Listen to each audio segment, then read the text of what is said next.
መቼም ያስቃል ብዬም አላስብም፣ አያስቅም። ምክንያቱም በተለይ ሴት ልጅ ሁነን መጨረሻችንን አናቅም። በተለይ ያላገባን ሰዎች ማለት ነው።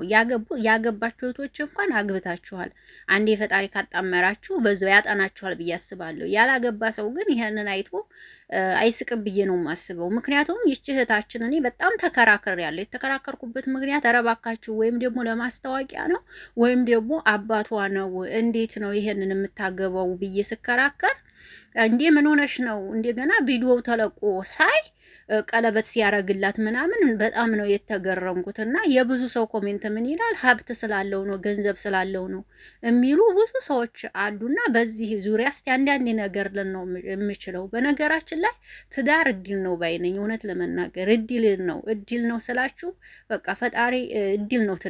ትዳር እድል ነውና ይችን እህታችንን እንግዲህ እንዴት አባቷን ታገባለች? እሱ ማለት እኮ አባቷ ነው እያሉ እንግዲህ ኮሜንት ላይ ሲጽፉ የሰጣት ነገር አለ ወይም ደግሞ ያወረሳት ነገር አለ በማለት እንግዲህ ይችን እህታችንን መነጋገሪያ ሆነዋል ማለት ነው።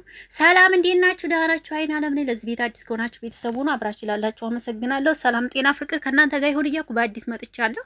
እንግዲህ ትናንትና በሰራሁት ቪዲዮ ለሰጣችሁኝ አስተያየት ኮሜንት አመሰግናለሁኝ። አዎ እኔ አንድ ሰው ስህተት ተሰራ ስህተት ነው እላለሁ፣ አንድ ሰው ትክክል ተሰራ ትክክል ነው እላለሁ። ማንንም አልፈራም እኔ ማለት ነው እውነት ለመናገርና በትናንቱ ቪዲዮ የሰጣችሁኝ አስተያየት በጣም ደስ ይላል። አመሰግናለሁ ሁላችሁም ውዶችዬ። እና እንግዲህ እህታችን ይኸው እንግዲህ አግብታለች። በነገራችን ላይ ይህንን አይተን መቼም ያው አንስቅም፣ ምክንያቱም የኛ መጨረሻ ምን እንዲሁ አናውቅም እኮ። ምክንያቱም የተሳሳቅ ስንስቅ ይቺኝ ያልናት ጥርሳት ነገ ጧት ዋጋ ታስከፍልናለች። እና ጉራሽም ጋር ተኮስቶ ምናምን አየሁት መልካም ትዳር ይሁንላችሁ ምናምን ብሎና ግን እንዲው ቢሆንም ግን እንዲው በእውነት በአግባብ ቢሆን አሪፍ ነው ባይነኝ። የእውነት ለመናገር ማለት እንዲው ትልቅ እንኳን ቢሆንም እንኳ 45 46 እንደዚህ ቢሆን ጥሩ ነው ባይነኝ እውነት ለመናገርና ብቻ አላቅም። እውነት ለመናገር ምን አስባ እንደው አላቅም።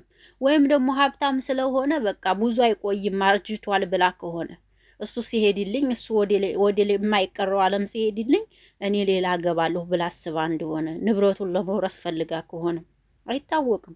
አሁን ላይ በነገራችን ላይ ግን አሁን ላይ ማግባት የሚመረጠው ምን እንዲው ታውቃላችሁ ወዶች? የምራቁን ዋጥ ያረገ በቃ የሆነ በሰል ያለ ኑሮዬን ብሎ የሚይዝ ሰው መሆን አለበት ማግባት እንጂ እንደዚህ እንትን ያለ እኔ አልመርጥም። እውነት ለመናገር ግን ምራቁን ዋጥ ያረገ ስላችሁ እንደሱ ያለ ሳይሆን አለ 35 36 37 38 40 እንደዚህ አይነት ለትዳር አሪፍ ነው ባይነኝ ማለት ነው። እንደዚህ ግን ይሄድ አባት ምን ሀብት ቢኖረው ምን 30 መኪና ቢደረደር ግቢው ተገቢ ነው ብዬ አላስብም። እውነት ለመናገር ለገንዘቡ ለትዳር ለገንዘቡ ተብሎ ተሂዶ ኧረ ይደብራል። እኔ አይዋጥልኝ ይቅርታ አድርጉልኝና ማለት ነው። እኔ አይዋጥልኝም እኔ አይዋጥልኝም ለእናንተ አላውቅም። እውነት ለመናገር እንዴ ፍቅርም እኮ ሲሆን ስትዋደዱ ስትፋቀሩ ነው። ገንዘብ ተባብሎ መሄዱ ተገቢ ነው ብዬ አላስብም። እውነት ለመናገር ደስም አይልም እውነት። እና ብቻ ምን አስባ እንደሆነች እህታችን አላውቅም። መነጋገሪያ የሆነች ናት አሁን ላይ። እንግዲህ መጨረሻውን አብረን የምናየው ይሆናል ውዶችዬ። ነገር ግን ወንድ ልጅ ገንዘቡን ብለን ያለ እርሜ ያለ ኩያ ሂዶ መግባቱ ተገቢ ነው ብዬ አላስብም። ገንዘብም ይጠፋል ነገ። እውነት ነው የምናገር ነው። ይሄንን ቆም ብለን ብናስብበት አሪፍ ነው ባይነኝ እንደኔና ለሄል ማለት ነው የመጣሁት። ወዳችኋለሁ ልጆች፣ ያከብራችኋለሁ። ወዳችሁ ለምትሰጡኝ አስተያየት አበረታቱኝ እጅግ በጣም አመሰግናለሁ። ሰላማችሁ ብዝት ይበልልኝ። በሌላ ቪዲዮ እስከምንገናኝ ባይ ባይ። ወዳችኋለሁ ውዶችዬ። ባይ ባይ። መልካም ምሽት።